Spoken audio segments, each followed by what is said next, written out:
فأعوذ بالله السميع العليم من الشيطان الرجيم وأقيموا الصلاة وآتوا الزكاة واركعوا مع الراكعين اور تم نماز پڑھو اور زکوٰۃ دو اور رکوع کرو، رکوع کرنے والوں کے ساتھ مل کے۔ نماز کے لیے وضو شرط ہے اور وضو کی ترتیب اور طریقہ ہم نے بتایا تھا۔ آج ہم چند مسائل یا چند سوالات جو وضو کے متعلق اٹھتے ہیں اس کو بیان کرتے ہیں۔ اگر ہمارے کسی بھائی یا ساتھی کے دل میں کوئی سوال آئے تو وہ بھی آپ آج کی نشست میں انشاءاللہ پوچھ سکتے ہیں۔ وضو کے حوالے سے ایک چیز تھی کہ پاؤں دھونا، اور اگر پاؤں پہ کچھ پہنا ہے، جرابیں یا شوز یا موزے، تو اس پہ مسح کرنا۔ رہا مسئلہ موزوں کا، حدیث میں آتا ہے مسح رسول اللہ صلی اللہ علیہ وسلم علی الخفین، نبی علیہ السلام نے موزوں پہ مسح کیا ہے۔ جرابوں پہ مسح، ابو داؤد میں حدیث موجود ہے مسح رسول اللہ صلی اللہ علیہ وسلم علی الجوربین، نبی علیہ السلام نے جرابوں پر مسح کیا، والنعلین، اور جوتوں پر مسح کیا۔ تو ان دو حدیث سے یہ بات معلوم ہوتی ہے کہ اگر کسی شخص نے چمڑے کے موزے پہنے ہیں تو ان پر بھی مسح کر سکتا ہے، کسی نے جرابیں پہنی ہیں جو یہ ٹخنوں سے اوپر، ان پر بھی مسح کر سکتا ہے، کسی نے کوئی شوز وغیرہ بند جوتے پہنے ہوئے ہیں تو ان پر بھی مسح کر سکتا ہے، جوتے صاف ہوں۔ بلکہ انشاءاللہ آگے مسئلہ آئے گا کہ نبی علیہ السلام نے جوتوں میں نماز بھی پڑھی۔ اگر کوئی ایسی جگہ آتی ہے، مٹی کا فرش ہے، پروگرام ہے آپ کا جوتوں میں نماز پڑھنے کا، تو پڑھ سکتے ہیں، اس میں بھی انشاءاللہ کوئی حرج نہیں ہے۔ یہاں پہ پہلا سوال یہ ہے کہ جرابیں، موزے کب پہنے جائیں اور کب ان پہ مسح کیا جا سکتا ہے؟ تو اس کا جواب حضرت مغیرہ بن شعبہ رضی اللہ تعالیٰ عنہ کی حدیث ہے۔ وہ فرماتے ہیں کہ ایک دن اللہ کے نبی علیہ السلام وضو کر رہے تھے، میں آپ کے موزے اتارنے لگا، آپ علیہ السلام نے فرمایا دعہما، اے مغیرہ ان کو چھوڑ دے، فإنی ادخلتہما بالوضوء، جب میں نے یہ موزے پہنے تھے تب میں نے وضو کیا ہوا تھا، اب وضو کے لیے اتارنے کی ضرورت نہیں۔ تو اس حدیث سے یہ مسئلہ پتہ چلتا ہے کہ آپ وضو کر کے جرابیں پہنیں، وضو کر کے موزے پہنیں، اس کے بعد جو نماز ہے یا وضو ہے اس پہ آپ ان جرابوں پہ یا موزوں پہ مسح کر سکتے ہیں۔ اگلا سوال وہ یہ ہے کہ کب تک کر سکتے ہیں؟ اس کا جواب، ایک مسئلہ پوچھا گیا حضرت عائشہ سے مسح کی مدت کا، فرمانے لگے کہ یہ مسئلہ حضرت علی سے پوچھ لو۔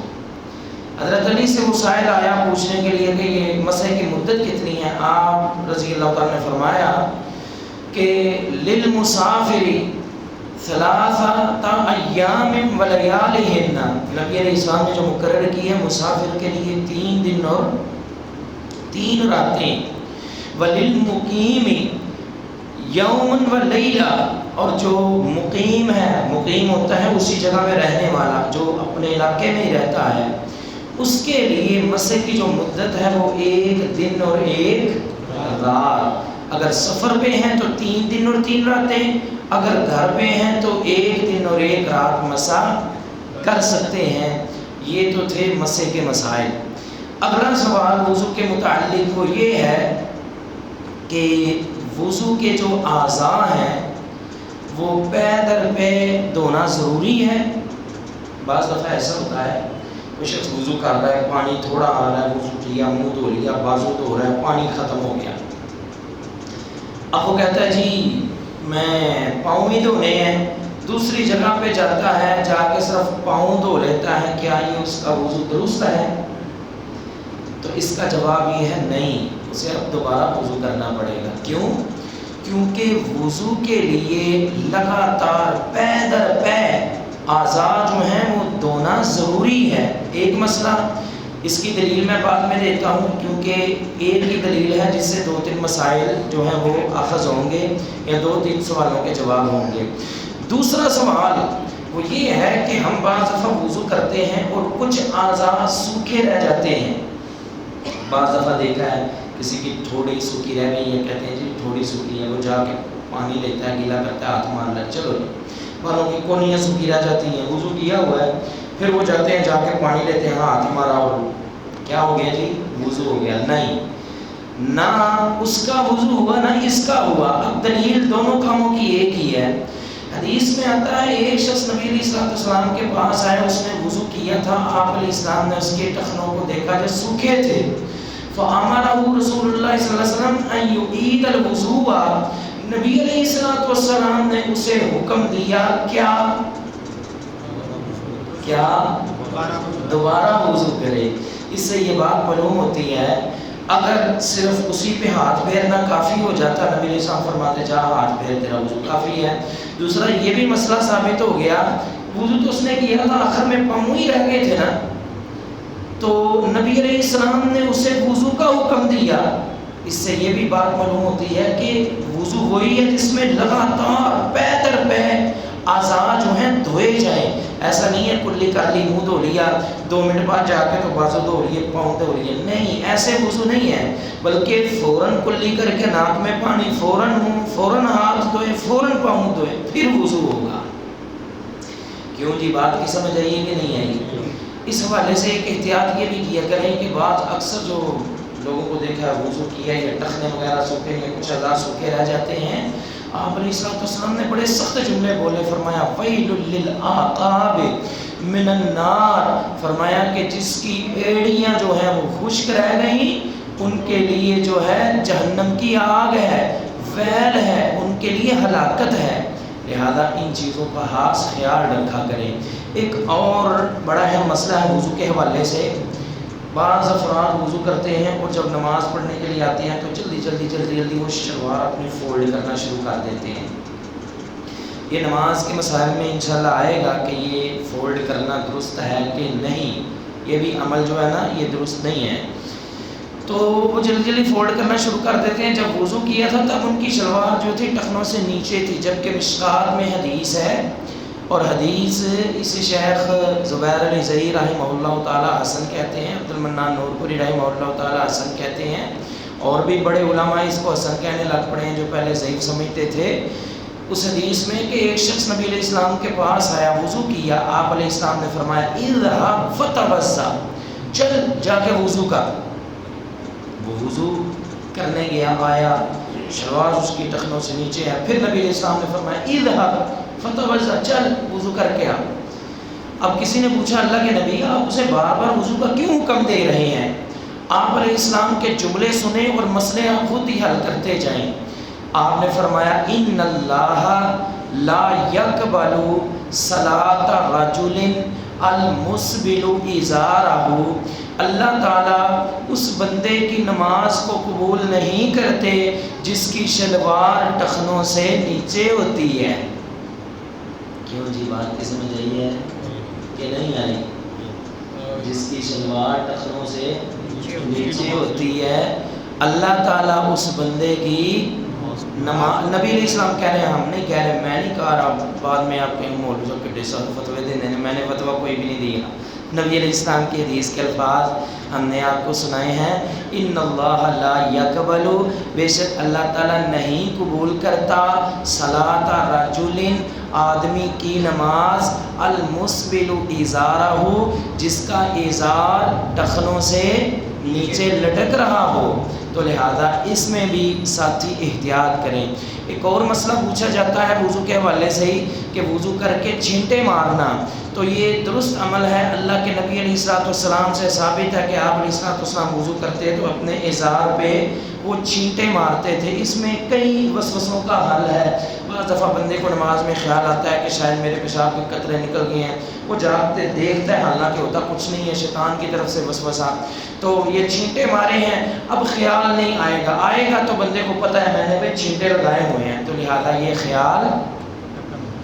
یہ خیال بھی ختم ہو جائے گا، یہ خیال بھی رفع ہو جائے گا. اللہ آپ کا بھلا کرے. اس کے علاوہ اور کوئی وضو کے متعلق، صرف وضو کے متعلق جو ہیں کسی کے ذہن میں کوئی سوال ہے تو آپ کر سکتے ہیں، اللہ آپ کو جزائے خیر عطا فرمائے۔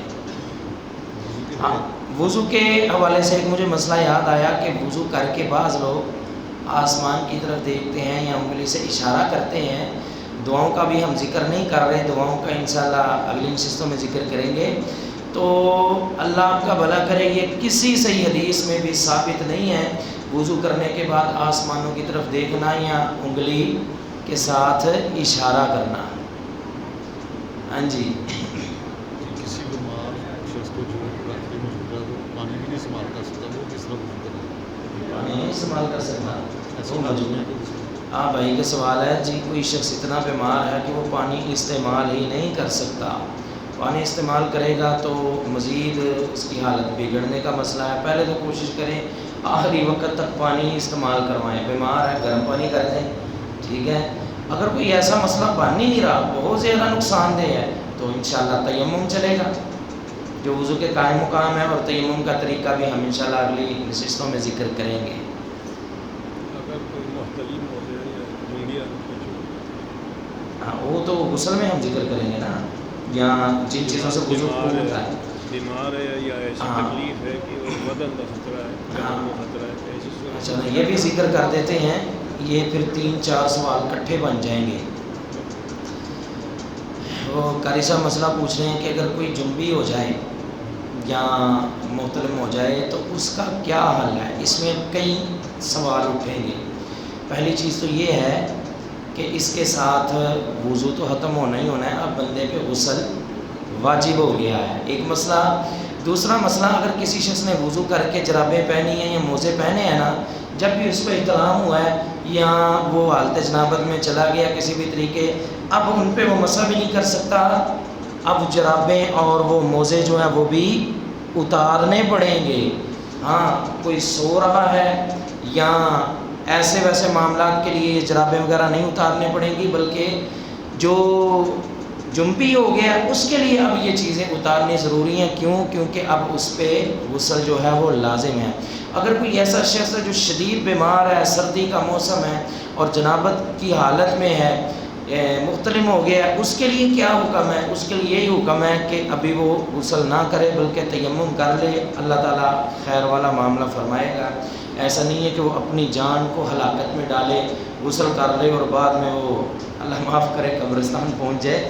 تو شریعت نے ایسے کے لیے رخصت دی ہوئی ہے، لا یکلف اللہ نفسا الا وسعها، اللہ تعالیٰ کسی جان پہ بھی اس کی طاقت سے زیادہ بوجھ نہیں ڈالتے۔ لہٰذا یہ بھی نواقض وضو میں ہو گئے۔ اب نواقض وضو کیونکہ سوال جو ہوا ہے ہم وہ بھی حل کر دیتے ہیں اگلی نشستوں سے پہلے۔ اگر کسی کو پیشاب کی حاجت ہے یا قضائے حاجت کے لیے جانا ہے یا ہوا خارج ہوتی ہے تو اس سے یہ بات واضح ہے کہ وضو ٹوٹ جاتا ہے۔ بعض لوگوں نے خود ساختہ بھی کوئی چیزیں بنائی ہوئی ہیں وضو ٹوٹنے کے لیے، اس کے متعلق پوچھا جاتا ہے کہ قے آنا کیا اس سے وضو ٹوٹ جاتا ہے؟ تو اس کا جواب یہ ہے کہ جو قے ہے کہ یہ نواقض وضو میں سے نہیں ہے، اس سے وضو نہیں ٹوٹتا۔ نواقض کا معنی ہوتا ہے توڑنے والی، وضو توڑنے والی، اس سے وضو نہیں ٹوٹتا۔ بعض لوگ سوال کرتے ہیں کہ ناک سے خون نکل آئے تو کیا وضو ٹوٹ جاتا ہے؟ تو اس کا جواب بھی یہی ہے کہ نکسیر کا نکلنا یہ بھی نواقض وضو میں سے نہیں ہے، خون کا نکلنا نواقض وضو میں سے نہیں ہے۔ حضرت عمر رضی اللہ تعالیٰ کو خنجر لگے تھے، خون نکل رہا تھا، آپ نماز پڑھ رہے ہیں۔ ایک حدیث میں آتا ہے کہ صحابہ زخموں کے اندر ان کے خون نکل رہے ہوتے اور کپڑے جو ہے ان کو خون لگا ہوتا اور آپ اسی حالت میں نماز پڑھتے۔ ایک اور حدیث میں ایک صحابی کو دوران نماز تیر لگا، اتنا خون نکلا کہ ان کے خون سے دوسرے صحابی جاگ گئے، لیکن انہوں نے نماز جاری رکھی۔ لہذا جسم کے کسی حصے سے اگر خون نکل آئے تو نماز جاری رکھیں، نماز انشاءاللہ ہو جائے گی، کیونکہ یہ نواقض وضو میں سے نہیں ہے۔ ہاں، یہ جو قے آتی ہے نا منہ بھر کے الٹی وغیرہ، نواقض وضو میں سے تو نہیں ہے، لیکن مستحسن بہتر اچھا عمل یہ ہے کہ اس کے بعد آپ وضو کر سکتے ہیں۔ نبی علیہ الصلوۃ والسلام کا وضو کرنا بھی ثابت ہے، ایسی بھی ایک روایت ملتی ہے۔ کرسی تے بیٹھ کے یا ٹیک لگا کے ستا ہوئے بندہ یا نیندر آتی ہے، کیا وہ وضو قائم رہتا ہے؟ ہاں جی، قاری صاحب کا سوال ہے کہ کرسی پہ بیٹھ کے یا ٹیک لگا کے سوئے تو اس کا وضو قائم رہتا ہے؟ اس کا جواب یہ ہے کہ جو شخص لیٹ کے سو جائے یا کسی چیز کے سہارے ٹیک لگا کے سو جائے، اب اسے پتہ نہیں ہے، لہذا اس کا وضو اب قائم نہیں رہے گا، اب اس کا وضو ٹوٹ گیا ہے۔ ہاں اگر کوئی شخص بنا سہارے ایسے بیٹھا بیٹھا اونگ آ گئی، جیسا کہ صحیح بخاری کے حدیث میں ہے کہ صحابہ کہتے ہیں کہ ایک دن نبی علیہ السلام اتنی تاخیر میں آئے عشاء کے وقت کہ ہم بیٹھے بیٹھے کوئی اونگ رہے تھے، نیند آ رہی تھی، سو رہے تھے، تو اس کے بعد نبی علیہ السلام تشریف لائے تو صحابہ نے اسی حالت میں نماز پڑھی۔ لہذا اگر کوئی صحیح بیٹھا ہے بغیر کسی سہارے کے، تو اگر کوئی آنکھ لگ بھی گئی ہے ہلکی پھلکی تو انشاءاللہ وضو نہیں ٹوٹے گا، وضو اس کا برقرار ہے۔ اچھا، یہاں پہ ایک اور بڑا اہم مسئلہ پوچھا جاتا ہے۔ بعض ساتھی ہوتے ہیں بیمار اور بعض بہانہ بھی کرتے ہیں، بہانہ کرنے والے بھی حدیث ایک سن کے جائیں، تو جن کا ویسے عذر ہے، عذر کیا ہے؟ پیشاب کے قطروں کا آنا۔ بعضوں کی یہ بیماری ہوتی ہے اور بعضوں کا یہ بہانہ ہوتا ہے، بعضوں کے نا نماز پڑھ لیں، نہیں جی مینوں مسئلہ پیشاب، دیکھو کپڑے نہیں ٹھیک، وہ حدیث سن لیں، نبی علیہ السلام کا فرمان ہے اتقوا البول، پیشاب کی چھینٹوں سے بچو، فإن أكثر عذاب القبر منه، اکثر عذاب قبر جو ہے وہ پیشاب کی وجہ سے ہوتا ہے۔ اور ایک مشہور حدیث ہے، مر رسول اللہ صلی اللہ علیہ وسلم بقبرین فقال انہما لا يعذبان وما يعذبان في كبير اما احدهما فيمشي بالنميمة واما الاخر فلا يستنزه من البول۔ نبی علیہ السلام نے ایک دفعہ گزر رہے تھے، آپ کا خچر رک گیا، آپ علیہ السلام دو قبروں کے پاس سے گزر رہے تھے، فرمایا کہ ان دونوں قبروں والوں کو عذاب ہو رہا ہے اور کسی بڑی وجہ سے نہیں، ان میں سے ایک شخص یمشی بالنمیمہ، چغلی کرتا تھا، اور دوسرا فلا يستنزه من البول، پیشاب کے چھینٹوں سے نہیں بچتا تھا۔ تو جو لوگ اس طرح کی باتیں کرتے ہیں نا، ہمارے کپڑے نہیں پاک، ہوتے بھی تندرست ہیں، وہ سن لیں کس قدر یہ سختی ہے شریعت میں کہ عذاب قبر میں اکثر جو لوگ مبتلا ہوں گے وہ ان پیشاب کے قطروں کی وجہ سے ہوں گے۔ آگے حدیث لمبی ہے، فدعا رسول اللہ صلی اللہ علیہ وسلم بجریدۃ النحل، نبی علیہ السلام نے کھجور کی شاخ منگوائی، فشقہما اثنین، دو ٹکڑوں میں اس کو تقسیم کیا اور اس کو دونوں قبروں میں گاڑ دیا، اور فرمایا لعلہ یخفف عنہما ما لم یبس، جب تک یہ خشک نہ ہو تو شاید کہ ان دونوں قبروں والوں سے عذاب میں تخفیف کر دی جائے۔ تو بہرحال یہ تو ہم لوگوں کے لیے جو خود احتیاط نہیں کرتے، دوسرے وہ لوگ ہیں جن کو واقعتاً عذر ہے، بیماری ہے۔ بعض خواتین کو بھی خاص ایام کے علاوہ خون کے قطرات کا مسئلہ ہوتا ہے، دونوں کا مسئلہ سیم ہے اور دونوں کی دلیل بھی ایک ہے اور دونوں کا حل بھی ایک ہے۔ وہ کیا ہے؟ وہ یہ ہے کہ جن کو واقعتاً مسئلہ ہے پیشاب کے قطرے آنے کا، وہ نماز وضو کر کے نماز شروع کرتے ہیں، پھر بھی قطرے آتے رہتے ہیں، بیماری ہے اور حل نہیں ہے، یا بعضوں کو ہوا کے اخراج کا بھی مسئلہ رہتا ہے، ان کا وضو برقرار نہیں رہتا، تو قرآن مجید کی آیت ہے لا یکلف اللہ نفسا الا وسعها، اللہ کسی جان کو، کسی جان پہ اس کی طاقت سے بڑھ کے بوجھ، اگر بیماری ہے تو اس کا حل ہے، اس کا حل یہ ہے کہ زیر جامہ کچھ پہن لیں، ہر نماز کے لیے نیا وضو کر لیں۔ یہ مسئلہ نبی علیہ السلام کی ایک بیوی یا سالی حمنہ بنت جہش اور زینب بنت جہش، ان کو بھی تھا، نبی علیہ السلام کی بیوی زینب بنت جہش اور سالی حمنہ بنت جہش، ان کو تھا، صحیح بخاری میں اور دیگر حدیث کی کتابوں میں آپ کو حدیث مل جائے گی، ان کو بھی مسئلہ تھا کہ خاص ایام کے علاوہ بھی خون آتا رہتا تھا، اور یہی پھر آپ علیہ السلام نے حل بتایا کہ زیر جامہ کچھ پہن لیں، اور پھر یہ ہے کہ ہر نماز کے لیے نیا وضو کر لیا جائے اور اس وضو سے ایک ہی جو ہے وہ نماز پڑھی جائے۔ اور یہاں پہ یہ مسئلہ بھی سن لیں، ایک وضو سے کئی نمازیں پڑھی جا سکتی ہیں، لیکن جن کو یہ مسئلہ ہے وہ صرف ایک ہی نماز پڑھیں، ٹھیک ہے، ایک ہی نماز فرض یا اس کی سنتوں سمیت پڑھ سکتے ہیں۔ جن کو مسئلہ نہیں ہے کیونکہ کہ اونیاں سردیاں کا تو سال نہیں ہے، اس طرح پانی ٹھنڈا ہے، تو یہ یاد رہے اگر کوئی شخص ایک ہی وضو سے کئی نمازیں پڑھ لے تو نبی علیہ السلام کے طریقے سے یہ بھی ثابت ہے، اور اگر کوئی شخص ہر نماز کے لیے علیحدہ وضو کرے تو یہ اور بہتر ہے، اس کا اور زیادہ اجر ہے۔ کیا پوچھنا؟ پوچھے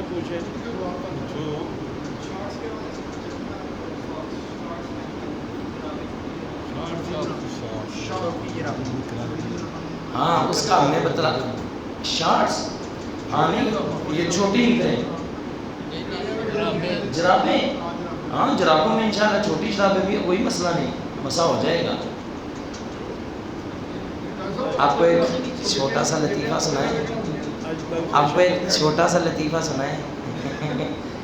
ہم نے ایک دفعہ ایک جگہ جمعہ پڑھایا تو ایک وہاں پہ امام مسجد تھے جو ہمارے نہیں تھے، ساتھیوں کی مسجد کے امام تھے، انہوں نے جمعہ پڑھا. میں نے وہاں پہ یہ جرابوں پہ مسح کی گفتگو کی. مسح رسول اللہ صلی اللہ علیہ وسلم جوربین، نبی علیہ السلام نے جرابوں پہ مسح کیا. وہ ساتھ میرے پاس لائبریری تو ادھر آ گئے، مولوی صاحب تسی یہ مسئلہ کی کر دیتا ہے. میں حدیثاں وہائیاں تے انہیں مجھے پتہ نہیں منتا کہ نہیں حدیثاں تے میں سنا چکے ہیں جمعے سے. میرے پاس سے ہدایہ میں نے نکالی کہ امام ابو حنیفہ رحمہ اللہ تعالیٰ وہ جرابوں میں مسح کے قائل نہیں تھے، اور ان کے جو شاگرد تھے دونوں وہ جرابوں کے مسح کے قائل تھے. وہ کوئی شرط لگاتے ہیں موٹی جرابوں کی. خیر اسی ہدایہ کے شرح میں یہ بات لکھی ہوئی ہے کہ امام ابو حنیفہ رحمہ اللہ تعالیٰ نے اپنی وفات سے 3 دن پہلے، میں نے وہ نشان لگایا ہوا تھا، اپنی وفات سے 3 دن پہلے رجوع کر لیا تھا کہ مجھے پہلے حدیث نہیں پہنچی تھی، لہذا مجھے مسئلے کا پتہ نہیں تھا. میرے پاس حدیث پہنچ چکی ہے، لہذا مسح جرابوں پہ ہو سکتا ہے.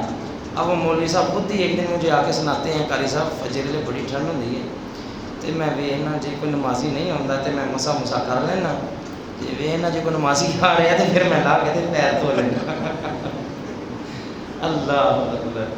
تو یہ بات یاد رہے، یہ بالکل پکا مسئلہ ہے، انشاءاللہ جرابوں پہ مسح ہو جائے گا. ٹھیک ہے، کوئی کتنی بھی شارٹ ہو، پاؤں تو اندر ہے نا. اچھا نکر پہنی ہو نہیں، اس میں نماز سے احتیاط کریں. یہ 2 مسئلے پوچھے جاتے ہیں، ایک شارٹ نکر کا اور ایک وہ شرٹ کا. ٹھیک ہے، جو بنیان کی طرح کی شرٹ ہے یا بنیان ہے جس میں کندھے ننگے ہیں نا، اس میں بھی نماز نہ پڑھیں. جو یہ گھٹنوں سے اوپر نکر ہے اس میں بھی نماز نہ پڑھیں. یہ جو اتنی شرٹیں ہوتی ہیں نا اس میں انشاءاللہ نماز ہو جائے گی. وہ پہن لیں، وہ پڑھ لیں، اس میں انشاءاللہ نماز درست ہے، ہو جائے گی. لیکن جس میں وہ کندھے یا خالی ہیں نا اس میں نماز سے احتیاط کریں.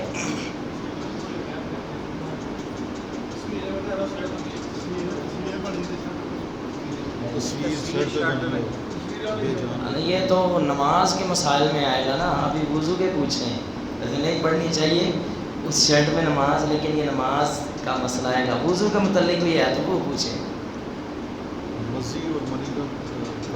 یہ نجاست جو ہے نا مسائل ان میں آئے گا. مزی اور منی کا جو فرق ہے، یہ 3 چیزیں ہیں، منی مزی اور ودی، تینوں میں فرق ہے اور تینوں کے تقریباً جو احکام ہیں وہ الگ ہیں.